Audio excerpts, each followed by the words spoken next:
My dear friends, directors of Telefonica, distinguished guests, my dear Brazilian ambassador to UK, my colleague Roberto Joagaribe, my dear colleague Luis Fernand, former Minister of Industry and Commerce of Brazil and board member of Telefonica, dear friends of Telefonica.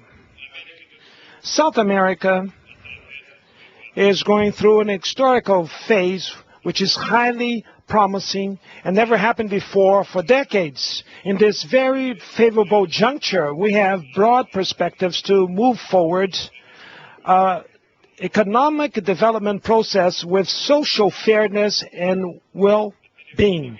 Telefonica, that invested and embedded in the economic success and stability in Latin America, has won the prize because it has been a golden age for all our region. Latin America unveils itself as an important point of dynamism in the midst of one of the most severe economic crises in history. And at the same time, we have reached a level of political maturity that has allowed us to advance in the consolidation of democracy and institutional stability in our societies. While the countries of the so-called developed world suffer with low economic growth and high unemployment rates, we have reached at the end of 2010 with high growth rates of our GDP. Paraguay, for example, has shown an increase of 14.5% in 2010. Argentina has grown at 9.2%. Peru has grown at 8%. De 7,5% de crescimento do PIB.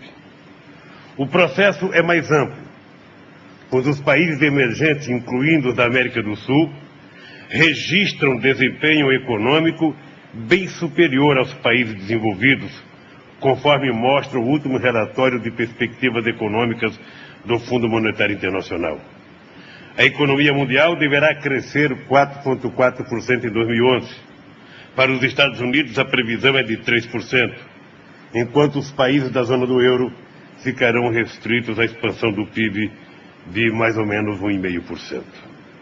A perspectiva desenhada pelo FMI é muito mais favorável para os países emergentes, que deverão crescer em média 6,5% em 2011, sendo que a previsão para o Brasil é de um aumento do PIB de 4,5%.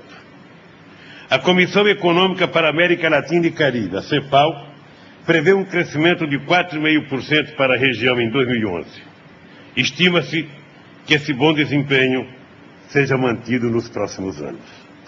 A tendência é de que esses países emergentes continuem crescendo a taxas muito maiores do que os mais desenvolvidos, alterando o equilíbrio da economia mundial.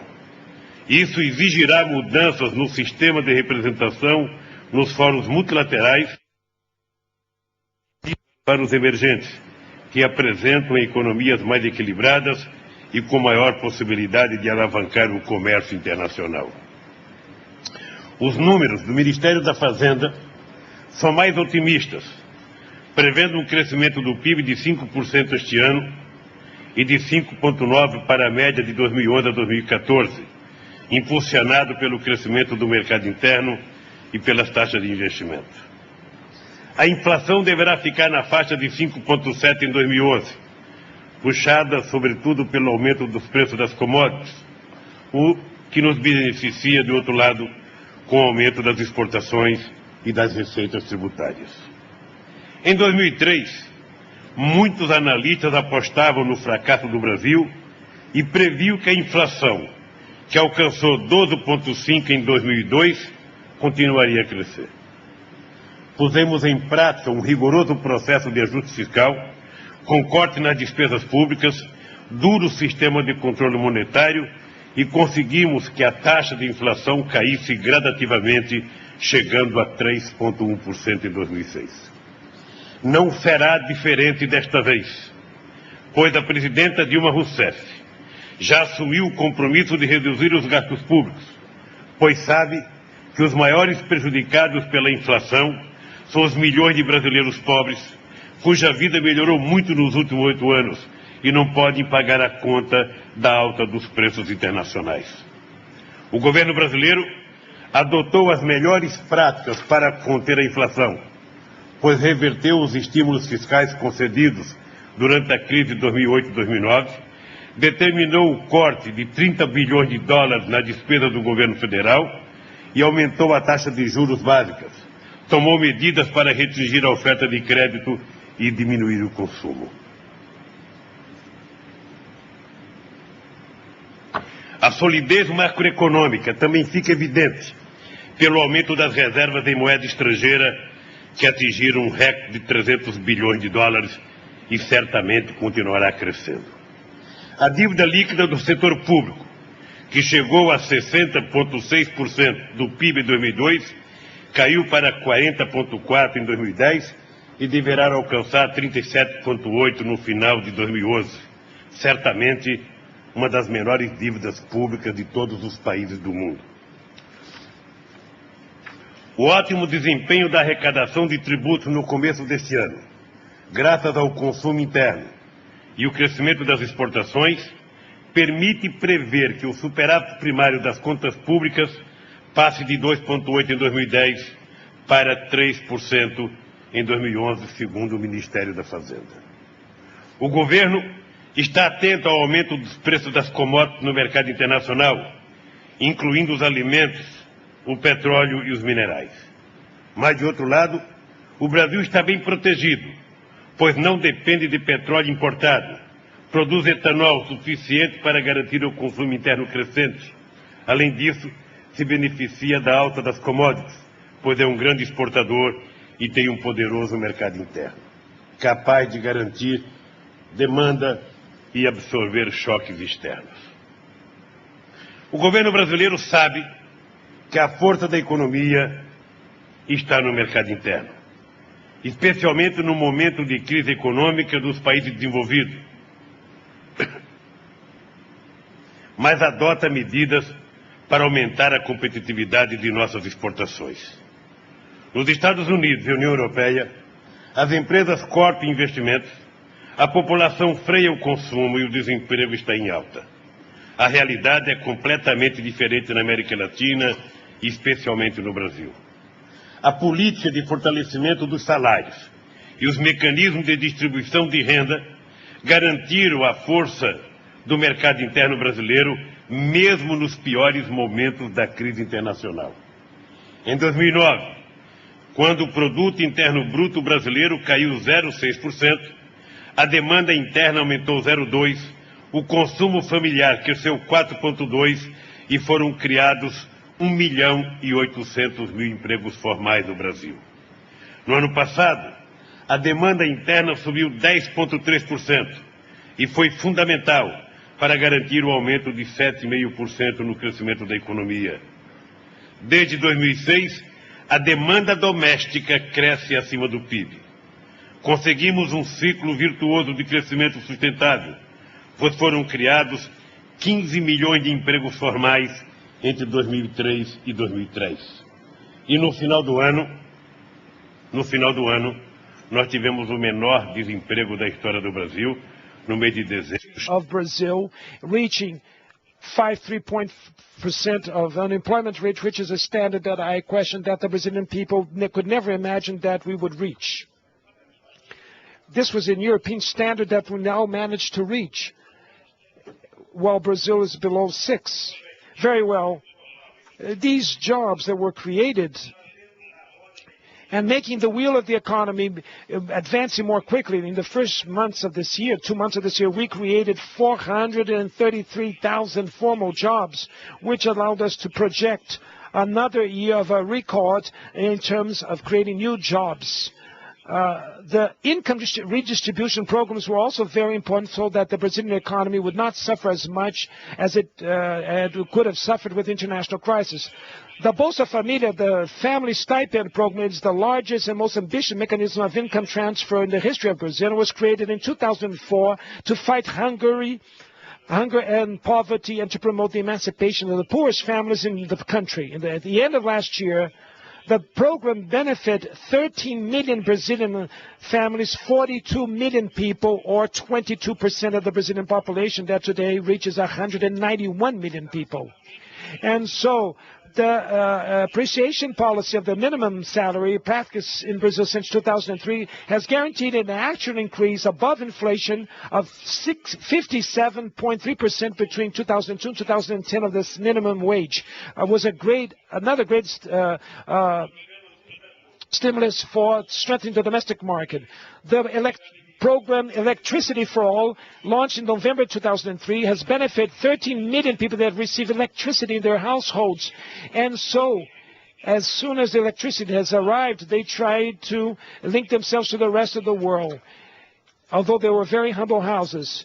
Industry and trade has grown. 73% of those will benefit with this electricity program for all that could buy TV sets. 73% bought refrigerators, and 45% of the people bought sound equipment through this program. And of course, there will be internet users in the future because President Dilma has launched a new program, the Broadband National Program, to guarantee access to the World Wide Web at a minimum speed of 1 megabyte per second at a price of more or less $20 a month.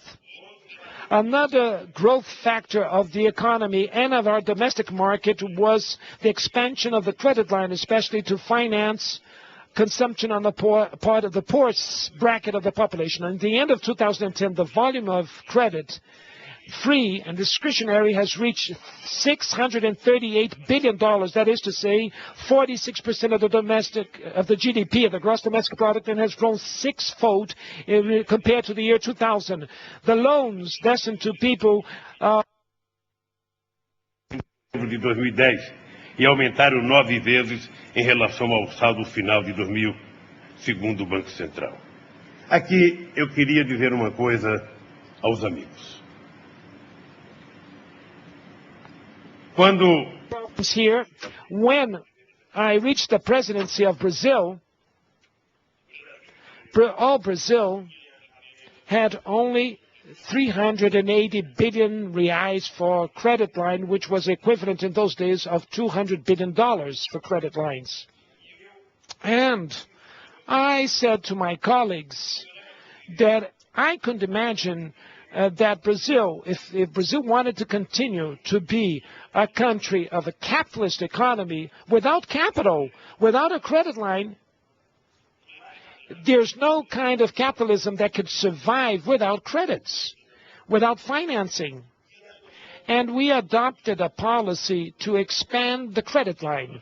Just for you to have an idea, we went from 380 billion reais up to 1,750 billion reais in credit lines today.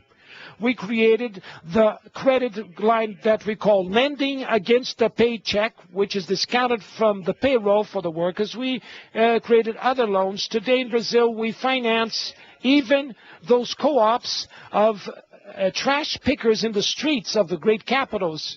These trash pickers in the streets, they even get credit for their co-ops so that they can recycle all the trash that they pick up on the streets. And this has made that everybody was a win-win situation. We went from $2 billion of credit lines for family agriculture, small family holdings, to $28 billion for credits for the family farmers, small farmers. We went up to 100 billion in financing for agriculture in Brazil. So that's why things are happening in Brazil in a much more easier way than in the past. Because in the past, it's still not easy. It's still difficult. Brazil in the past, the Brazilian banks only borrowed money lended money for those that didn't need to borrow money, because there was such a demand from the banks in terms of bureaucracy and red tape. They demanded so much. Those that fulfilled all their requirements, the bank requirements, would lend the money to the bank, and not the bank lending the money to those that needed the money. So we changed this philosophy, and in some cases, the government was served as the collateral during the crisis of 2008 and 2009. You remember very well that in the financial global crisis of 2008-2009, I went to a national TV broadcast of 8 minutes on national broadcast to call the Brazilian society to consume more, to buy more, because if the society in Brazil would not buy more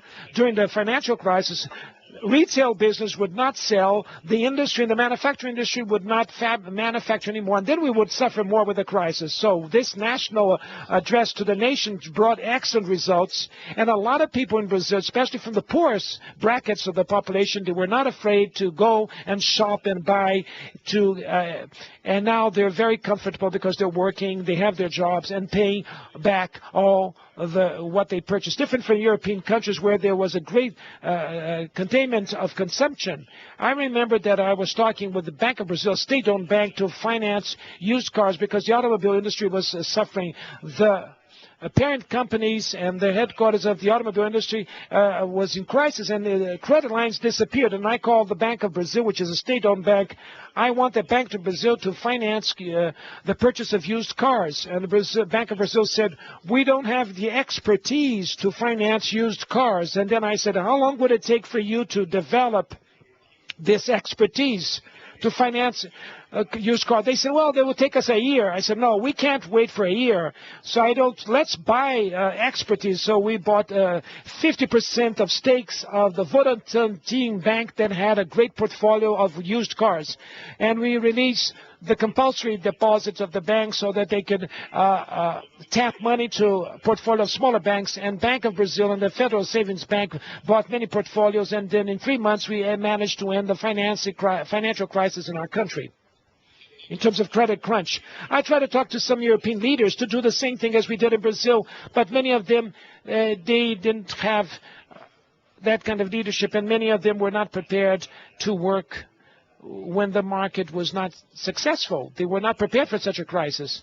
Actually, it was an historical moment of the world economy that proved that neither the state and government can do everything as some thought some years ago, but the state or government it can't do just nothing and leave it to the markets. No, the government has to be strong, because when Lehman Brothers bankrupt, it was the state, the U.S. state or the U.S. government that bailed out the banks and the financial sector in the U.S. Very well. The special credit lines for retirees also were part of the strengthening of production and consumption in our domestic market. I learned a lesson in my life, my dear friend, a lesson in my life. Usually, every economic policy should start with someone distributing money for 1 million people. $1 million for loan. What would happen if I gave $1 million just for one person?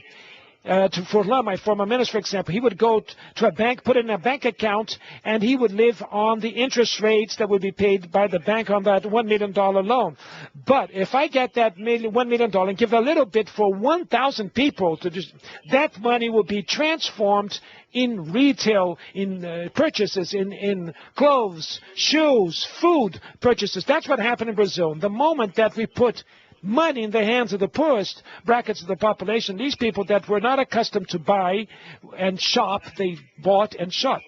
In the peak of the crisis, the lowest brackets of income in Brazil, the Northeast, the classes D and E, which is the poorest region, consumed more, bought more than class A and B, the richest brackets of the population in the South and Southeast of Brazil. So the bottom line is that people need a little bit of trust and a little bit of opportunity in life so that they can do and make things happen in the country. And you also know that the state-owned banks played an essential role in this process.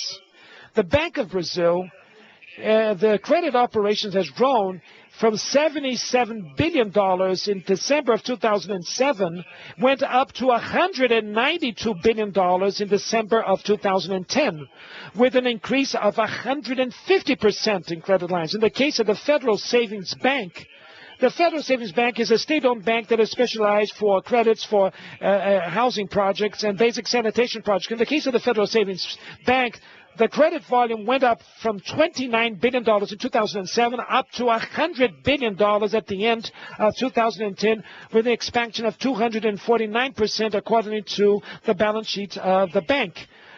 public policies of income distribution and evaluation or appreciation of the salaries and funding and financing resulted in a miracle that lifted 28 million Brazilians from the poverty line in the last 8 years and made that another 36 million Brazilians were lifted to middle class in Brazil. It's very important to mention that the ambitious policy to reduce inequalities in Brazil, to increase the income of the population and the strengthening of the domestic market was reached without compromising fiscal adjustment, macroeconomic stability, and inflation control. In the last years, Brazil started to have a position of highlight amongst the emerging countries that leaded the world growth. Between 2010 and 2020, according to the forecast of analysts, only China and India will overcome Brazil in terms of contributing as their share to the growth of the global economy. Brazil came out stronger from the international crisis, and now it's the destination of great volumes of foreign direct investments that has reached $48 billion in 2010, threefold more than everything that was invested for a decade before. Only this month, it's important for you all to know, only this first quarter of this year, there was an inflow of $35 billion, of which $13 billion is FDIs. And so now it's over the time for former Minister of Industry that Brazil would have to go out around the world to try to borrow money to close our adjustment. Today our concern is with the surplus of foreign investment in Brazil, an inflow of money, especially non-productive inflow of capital in Brazil. The role of the government of the state was fundamental for us to have a recovery of the economy after the crisis, and it was essential to sustain the growth pace of the future. Last year, investment grew 21.9% in Brazil, according to the National Census Bureau, with great investments in the sectors of infrastructure, construction, industry, telecom, basic sanitation, and energy. The strong pace of investments in the public as also in the private sector is decisive to guarantee the dynamism of the economy. With the launch of the Accelerated Growth Program in 2007, the federal government has taken over an important role as the inducer of development. It was foreseen $365 billion in investments in infrastructure, transportation, basic sanitation, housing, and energy between 2007 and 2010. And all the money that was foreseen, actually, we have actualized 94% of was foreseen in the budget. At the end of last year, we launched as the second stage of the Accelerated Growth Program for 2011-2014, which foresees investments of $930 billion in infrastructure projects, basic sanitation, housing, energy, health, public health care, airports, ports. It's important to remember, it's very important for us to remind you that these investment includes the necessary public works for us to host the World FIFA Cup in 2014, and we'll host also the Olympic Games in 2016, which I expect that Spain will be playing the last match at the Maracanã Stadium to play the last finals and allow Brazil not to lose, as it did happen when we lost the match, the finals in 1950 to Uruguay.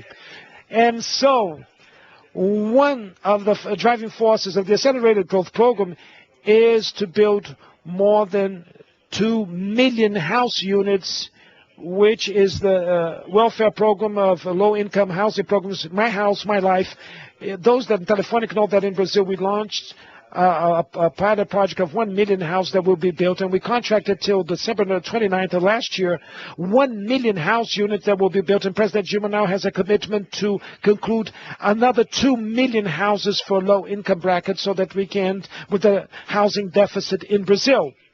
One of the main players of the Accelerated Growth Program is our dear company, the state oil company Petrobras, the largest company in Brazil that invested $35 billion in 2010 and has a portfolio of investments of $224 billion till 2014, including rigs, offshore platforms, warehouses, shipbuilding, all that is necessary to explore and exploit the subsea deep water oil reserves deposits that we have. And I'm very proud of accomplishing in my country that was ruled by a metal worker had offered the largest IPO in the history of capitalism.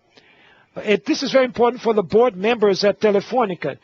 It was not Bill Gates, it was not Aleda, it was not GM, it was not no businessman that transformed, that made the highest raising capital and the largest IPO in history. It was a country, emerging country, that was ruled by a metal worker, myself, that we managed in the stock exchange in São Paulo, the largest IPO in the history of capitalism. It was the day that we raised for Petrobras $70 billion as IPO, through IPOs, which made it the second largest oil company in the world. And I'm very proud of having such an IPO, and certainly Bill Gates will envy me, or the CEO at GM, how our metal workers had such a success to make such a large IPO as we did for Petrobras. Very few countries can show an investment portfolio in infrastructure as such promising one as Brazil has. Please, let me say to you that 3 of the largest hydroelectrical power plants are being built in Brazil today: Santo Antônio, Jirau, and Belo Monte. And these 3 hydroelectric power plants are being built simultaneously. Petrobras, the state oil company that was for 30 years was not building any refineries, now building 4 refineries at once, simultaneously. A refinery of 600,000 barrels in the state of Maranhão, another one of 200,000 barrels in the state of Pernambuco, another refinery of 300,000 barrels in Fortaleza in the state of Ceará, northeast of Brazil, another refinery of 40,000 barrels in the Rio Grande do Norte soil, and the complex, a petrochemical complex in Rio that certainly will change the history of Rio. We're building such a petrochemical complex. 3 of the largest railroads in the world that are being built today are being built in Brazil. It is the North-South Railroad that has already 1.7 thousand kilometers of railroad and will reach São Paulo with another 900 kilometers. We have launched in December the railroad west-east railroad of 1,527 kilometers. It will link Ilhéus in the state of Bahia, in the northeast of Brazil, and link that to the North-South Railroad in the state of Tocantins, in the center of Brazil, in the west of Brazil. And we're also making the Trans-Northeastern Railroad linking Paraná from the south, going to the northeast to Piauí, a railroad with 1,700 kilometers. All these works, President Dilma will open these works till 2012, changing Brazil. And these public works, are part of the accelerated growth program that came to change Brazil and to increase the trust and confidence of the Brazilians for a better future. Besides that, we are building in the Brazilian northeastern region an irrigation system with 642 kilometers of extension that will take water to 12 million people. It's very important, as a reminder, to say that Spain, that still has a monarchy. Brazil was also a monarchy in the past. And you remember that we had an emperor in Brazil that in 1847, please pay attention, in 1847, the 19th century, he tried to build this channel that we are building now, this canal. They didn't let the emperor build it, and no president in the Republic of Brazil managed to build such a canal. Now this canal of 642 kilometers of extension will take water to 12 million people that live in the semi-arid region in Brazil, and will be opened by President Dilma in the year 2012. So it's very important that we should persevere so that we can conclude these public works. But please, I would like to call for your attention, draw your attention, that the National Development Bank, the BNDES, played a fundamental role to sustain public and private investments in Brazil, because it enhanced its disbursements from $12.8 billion in 2000 and went up to $96 billion in 2010. So the truth of the matter, Fulan was the head, was the chairman of the board of the bank, and Minister Fulan knows very well that the National Bank was bankrupted in the beginning of our administration, couldn't fund the development anymore. Today, thank God, our National Development Bank, the BNDES, is much more powerful than the very powerful World Bank. The World Bank is much more famous, but the National Development Bank of Brazil has much more budget, higher budget than the World Bank. That's the truth of the matter. Very well. You know that the success of our economic policies is also reliant on the success of the diversification of our foreign trade. We diversified our foreign trade partners, and we decided to give highlight to Africa, Latin America, Asia, and the Middle East without the damage of our traditional trade partners, that is Europe and the U.S., based on a frank and mature dialogue on the base of mutual respect and on common values.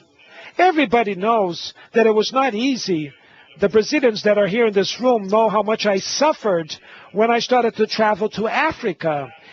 They know how much I suffered when I said that I would privilege our relations with our dear Latin America and South America, because we were turning our back to South America as we did in the past. Everybody was looking to the markets that were already mature, like Europe and the U.S., and we turned our eyes to Latin America, to Middle East, to Africa, to Asia, and we reached a tremendous success in changing our foreign trade policy. Brazil that had 60% of foreign trade, $60 billion of foreign trade in 2003.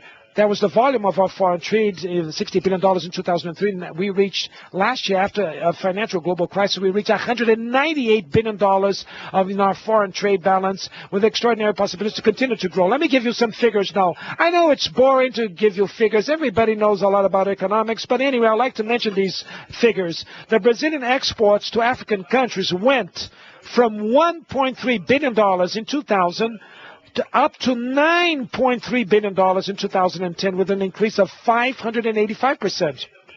Sales from Brazil to Asia grew from $6.3 billion in 2000 up to $56.3 billion in 2010, with an expansion of 790%. In the case of Middle East, our Brazilian exports increased almost eightfold between 2000 and 2010, when we reached $10.5 billion. I don't have to go and mention here, it goes without saying, China, India, Russia, and other important countries that also our foreign trade has grown a lot. This has not implied in reducing our business flow with the developed countries, because the exports to the European Union reached $43.1 billion in 2010, with an increase of 181% compared with our sales of $15.3 billion in the year 2000. And with the U.S., our export also grew from 45.5% between 2000 and 2010 and reached $19.5 billion last year. Brazil is projecting an image of a highly respected image abroad, a country that has a sound democracy, that lives in peace with its neighbors, and with a vigorous and balanced economy that is capable of promoting economic growth together with social inclusion. All that has contributed so that Brazil would achieve the honor to host the World FIFA Cup 2014 and to host the Olympic Games in 2016, the Confederations Football Cup and the America's Cup, and still, as an extra mile for us, the military Olympic Games that will happen this year in Rio. Just for the World FIFA Cup, all these events will demand investments in the order of $50 billion so that we can organize these events in Brazil. Economic growth, all of you know very well, generates bottlenecks. And this also happens in Brazil, where we lack skilled workers, technicians, engineers, and so on and so forth. It's better that that's happening. It's better to lack skilled workers than not have those days where we had engineers that were unemployed staying on the beach, and where you would train engineers to become economic analysts. It's better for us now that we lack skilled professionals today. And this will show that all of us will demand a lot of investment from all of us so that we can recover. So these bottlenecks, because due to our growth, this serves as a warning for us that there's still a lot of work to be done. But it's very important to remember that the investments that were made in public education in the last years in Brazil will help us to solve this problem of lack of skilled labor. I am the only president in the history of Brazil that does not carry a university degree. And today, I am the president of Brazil that built more universities in the country. We have public federal universities in Brazil. In 8 years of my term, we built 14 federal universities, new ones. We also built new 26 campi, and we increased the number of enrolled students in public universities. So we went from revamp of 109,000 students per year. We went up to 230,000 students with an expansion of 104% and an increase in terms of vacancy numbers in the universities. And besides that, we are training 850,000 youngsters of poor families that live in the periphery of the cities, which 40% of them are blacks, that had access to higher education through a government program called Pro-Uni, Pro-University program. Because many private universities that did not pay their taxes, we made an agreement with these private universities to make a swap of their tax debt for scholarships for poor students, and this has put inside the university in Brazil 850,000 young students that could not afford to study in private universities. And I had the privilege to participate in the graduation ceremony of the first 400 youngsters that were graduated as doctors in medicine school through this government program. And now, my dear Alieta, we created a scholarship funding program that certainly the U.S. will envy Brazil for such a program, because from now onwards, any youngster from any social class can finance their studies, and the grace period will be the double of the grace period of others that can afford it, and only after he's graduated and starts working that is to pay back. If he studies in medicine school and works for the public health care system, he won't have to pay back his scholarship, and if he's going to be a professor, he also will not have to pay back his debt for his scholarship. So I'm already 65 years of age, so I'm too old to go to the university. But those, like Alieta, that is 30-something years of age, very young, he can, in 20, 30 years, will be able to see Brazil, that Brazil will have a youth that is highly skilled, highly qualified, highly educated, so that we will not owe no difference to any developed country. We also have strengthened tremendously vocational training schools. In 100 years in the history of Brazil, from 1809 to 2003, all the governments in Brazil, from 1903 to 2003, they built 140 vocational training schools. What they did in 100 years, in 80 years of my administrations, we built 214 vocational training schools. So we did in 80 years more than what was done in 100 years. In terms of building vocational training schools. And President Dilma will still open this year another 46 vocational training schools in the country. So I believe that we are following the right path to help the Brazilian people to be well-skilled and well-educated. The improvement of the educational system in Brazil in the last years has been done in a systematic way, because it happened at all levels of education, from daycare to graduate studies programs that benefit all society.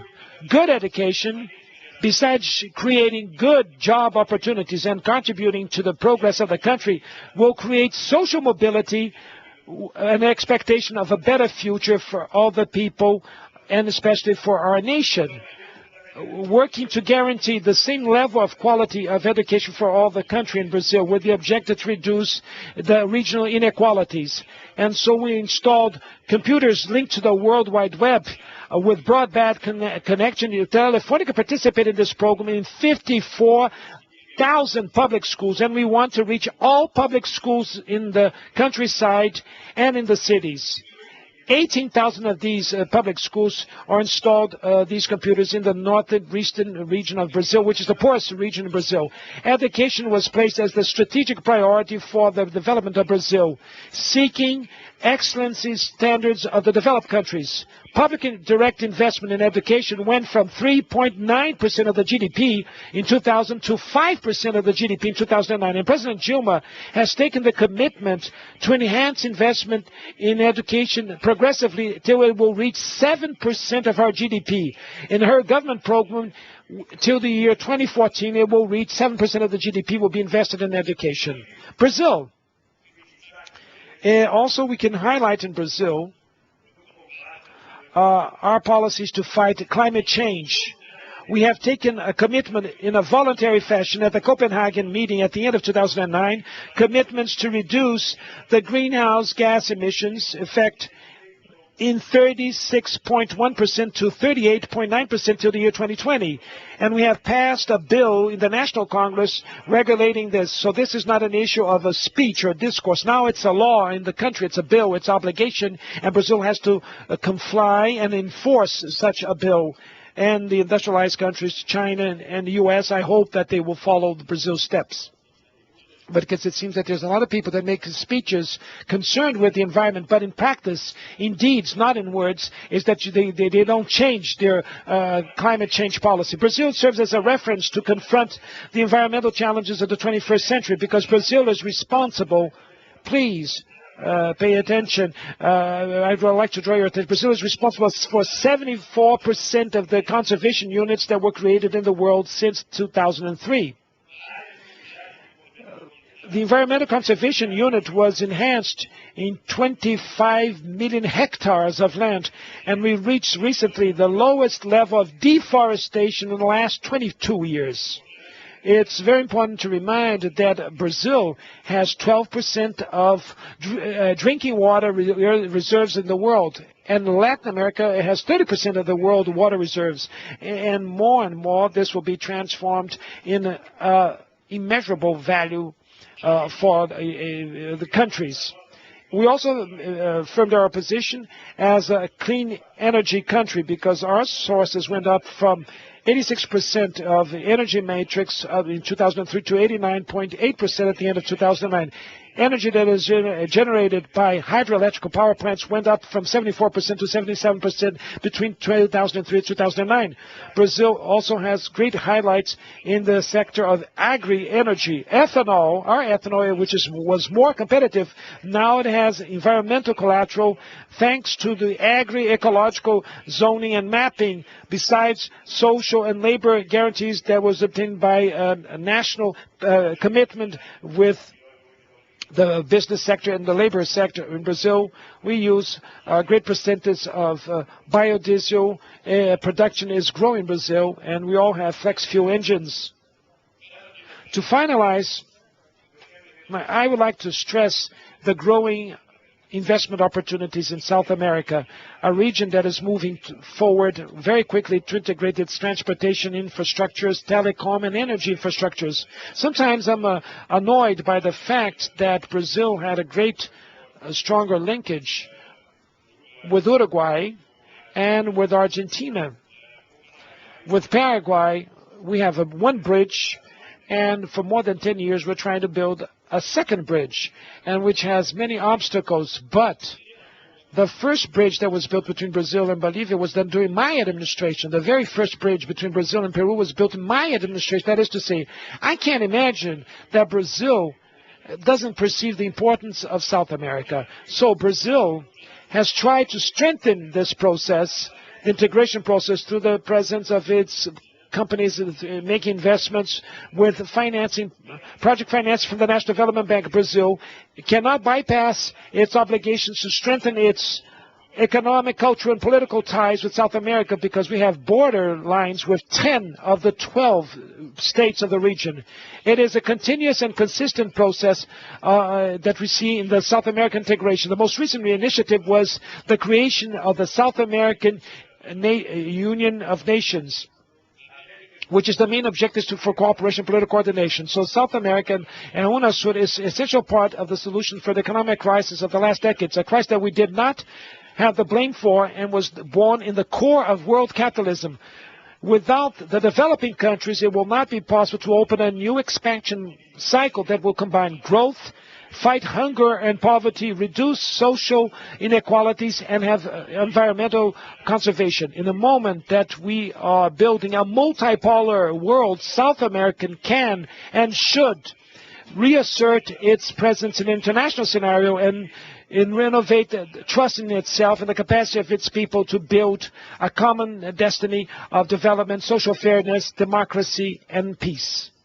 Now is the time to rebuild the global institutions on a much more representative, legitimate, efficient, and democratic base. And finally, I would like to stress that South America is a region of peace where blossoms democracy, where the rulers of all our countries were elected in democratic processes with broad people's participation. Our democracies is a democracy with great participation. It's a participatory democracy. So, my dear friends, I would like to end my speech now saying to all of you that today I'm speaking on behalf of Brazil with the same conviction that I spoke as President of Brazil. I have this absolute certainty, and I can reassure you all that President Dilma is a woman that is a highly competent woman, and she's a very intelligent woman, a woman that has very strong convictions. She knows very well Brazil as no one else. She has coordinated the accelerated growth program during my administration. And I can reassure you all that President Dilma will continue the path towards development. Do not think that President Dilma will let inflation come back to Brazil. Don't think that President Dilma will allow and lose control on monetary policies. No, that will not happen. She is a highly responsible person, and she knows very well that only through a very serious and strict fiscal policy, and only through inflation control policy and a responsible policy to control inflation is that we can have the possibility to continue to combine economic growth and income distribution. At the same time, we in Brazil, we do not believe in that old theory of the 70s, where first you would have to make the pie grow, the economy grow, and then start distributing income. Every time that the economy grew, someone would eat, but the poor wouldn't be those that would be eating. So we decided to change that and do things in a different way. We decided to distribute income and grow at the same time. What was the Brazilian miracle? The miracle was that we grew the economy and distributed income and strengthened our domestic market. That was the miracle in Brazil, to believe in the self-esteem of its people, in the valuation of people, and building democracy. I can look to all of you here now and say with great pride that I question that in the world it has happened a president that exercised more democracy than I did in Brazil. I organized 73 national conferences. The conferences that included all segments of society to define public policies, to discuss public policy. All these national conferences were held democratically. And I question that any other country in the world where even where businessmen became presidents, that a president heard so much the business sector as I used to listen to the business sector. It is true. Because the first thing that a businessman or woman does when he wins the election is that he doesn't trust the business sector anymore when he's elected president. There's a mistrust of the business sector, and we, either through the Economic and Social Development Council of the presidencies or either through different meetings, in no moment during my government or any minister, my cabinet minister, was afraid to call the business sector to discuss issues, either to discuss tax relief tax burden reliefs or tax incentives. We have made meetings. And why did we do such meetings with the business sectors? Because we wanted to change the perverse rationale that someone that wins the elections thinks that the country belongs to the ruler, and the ruler thinks that he can do whatever he wishes to do. We changed that philosophy. That meant Brazil was Brazil wasn't ours, we were the Brazilians. And so all the policies that we wanted to develop was not policies for us, for the government. It was the policy that served the Brazilian people. And that's why everybody had to participate. And I say this very bluntly to all of you. I say very frankly to all of you. I'm sure that President Dilma will do more and better than I did. Brazil is a responsible country and is responsible of the peace that we live today in Latin America, in the region. Brazil played a role for peace in South America, and Brazil is also responsible for the peace process that we have in the region. And you have to have the clarity of one thing. In my opinion, this is already defined in Brazil. We will not waste and throw out the opportunities to transform ourselves in one of the largest, or one of the 5 largest economies in the world in the next decade. Nothing in this world can create an impediment for that. And I know very well, that President Dilma will make Brazil change its path. We will transform till 2016. We will become the 5th largest world economy. And I hope that all of you not only continue to believe in Brazil, I hope that you will participate in this path so that Brazil, besides being the 5th largest world economy, will take broadband to all the households for 191 million Brazilians. And then all of us, we will be more friends, more smarter, and transformed. Thank you very much to all of you.